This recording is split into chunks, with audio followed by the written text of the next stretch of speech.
Dans cette fiche, nous allons voir comment traiter les différents types d'exercices qui traitent des combinaisons. Alors, dans le premier exercice, on vous parle d'un examen oral où un étudiant doit répondre à un total de 8 questions sur 10 et on vous demande combien de choix s'offrent à lui. Alors, évidemment, quand vous devez répondre à un total de 8 questions sur 10, a priori, vous choisissez les questions que vous voulez et vous commencez à y répondre dans l'ordre que vous voulez. Du moins, l'ordre dans lequel vous les pêchez ne va rien changer. On va globaliser les 8 questions sur les 10. Donc, l'ordre n'a pas d'importance. Si c'est un examen écrit, c'est exactement la même chose. Je ne saurais jamais dire si vous avez répondu à la question 7 avant la question 1. Bien, quand vous préparez votre examen oral, c'est la même chose. Il n'y a pas d'ordre. Donc ici, on va se cantonner aux combinaisons. Et il n'y a pas de répétition, parce qu'une fois que vous avez répondu à une question, vous n'y répondez pas une deuxième fois, ça n'a pas de sens. Donc, j'ai affaire à une combinaison de combien d'éléments? De 8 questions parmi les 10 qui sont proposées. Et donc, ça fait une factorielle, si j'applique la formule de 10, sur factorielle de 8, fois factorielle de 10 moins 8. Donc, ça fait 10 fois 9 fois 8 fois 7 fois 6 fois 5 fois 4 fois 3. J'ai bien 1, 2, 3, 4, 5, 6, 7, 8 éléments, divisé par 8 fois 7 fois 6 fois 5 fois 4 fois 3 fois 2 fois 1. Et la factorielle de 10 moins 8, c'est la factorielle de 2. La factorielle de 2, c'est donc bien 2 fois 1. Si on simplifie, il reste donc, factorielle de 10, je peux être jusqu'au bout, moi. Factorielle de 10. Je peux simplifier toutes celles-là.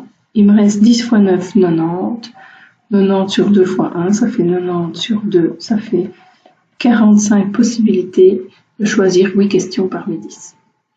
Si maintenant le professeur impose d'obligatoirement répondre aux 3 premières questions, eh bien là vous réduisez le nombre de possibilités puisqu'en réalité on ne vous laisse plus que le choix de choisir 5 questions parmi 7 puisqu'en fait il vous a imposé 3 questions parmi les 3 premières. Alors, c'est 3 questions parmi les 3 premières et, donc en maths on a dit que ça se traduisait par un fois, 5 questions parmi les 7 dernières, les 7 qui restent. Alors, ces 3, ça fait factoriel de 3, sur factoriel de 3, sur factoriel de 3 moins 3, c'est la factorielle de 0. Ça, on sait que ça fait d'office 1. Donc, le factoriel de 3 se simplifie. Et la combinaison de 5 parmi 7, c'est le factoriel de 7 sur factoriel de 5 fois 7 moins 5. Là, vous pouvez éventuellement le faire à la calculatrice. Donc, il nous reste 1 sur factoriel de 0, mais ça fait 1 aussi. Donc, ça ne change rien. Et factoriel de 7 sur factoriel de 5, c'est comme si vous faisiez 7 fois 6 fois 5 fois 4 fois 3 fois 2 fois 1 sur 5 fois 4 fois 3 fois 2 fois 1 fois la factorielle de 7 moins 5, c'est la factorielle de 2, donc 2 fois 1.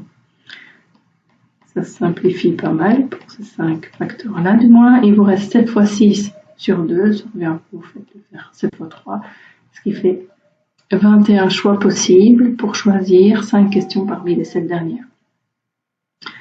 Combien de choix va-t-il lui rester si par contre il doit répondre à au moins 4 questions sur les 5 premières, et alors là, l'exercice est un tout petit peu plus long, donc au moins 4 questions, ça veut dire qu'il peut répondre à 4 des 5 premières, mais il peut très bien choisir de répondre à 5 des 5 premières. Et donc là, on va combiner la loi du produit et la loi de la somme.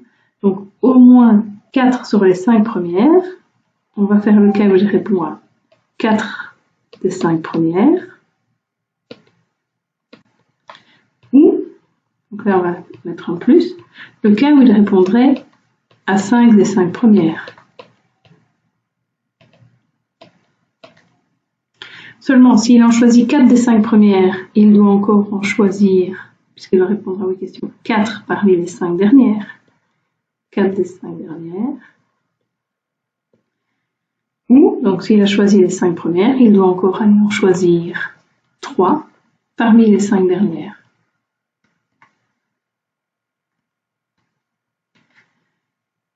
Bien, si vous appliquez les formules relatives à ces différentes combinaisons,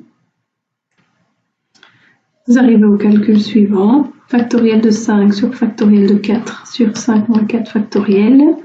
fois la factorielle de 5 sur la factorielle de 4 fois 5 moins 4 factorielle, plus factorielle de 5 sur 5 factorielle fois la factorielle de 0, on sait que ça fait 1, fois 5 factorielle sur 3 factorielle, 5 moins 3 factorielle. Bien, vous pouvez rentrer évidemment tout ça à la calculatrice.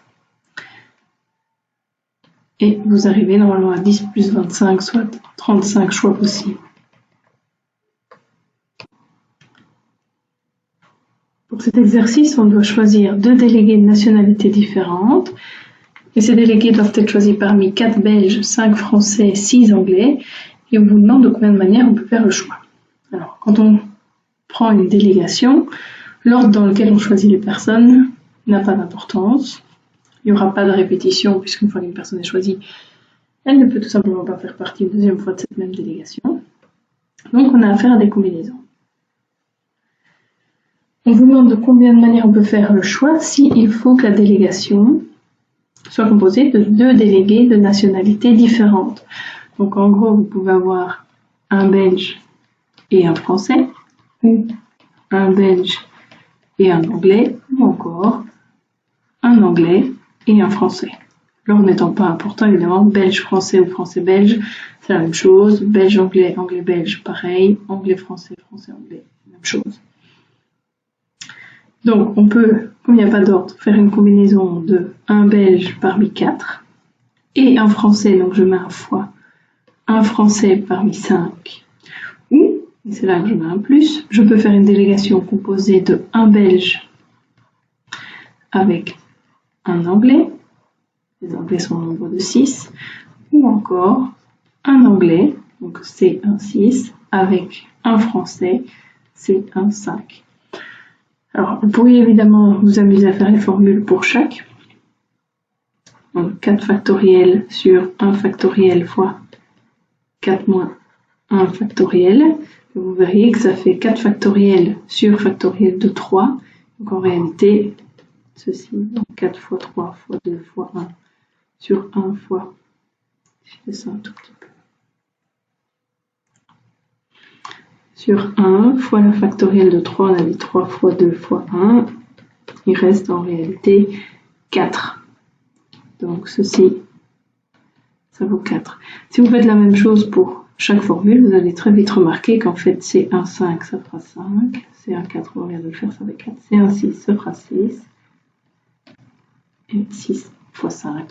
Donc ça fait 4 fois 5, 20, plus 24, plus 30, ça fait 74 délégations différentes, composées de chaque fois 2 personnes de nationalité différentes.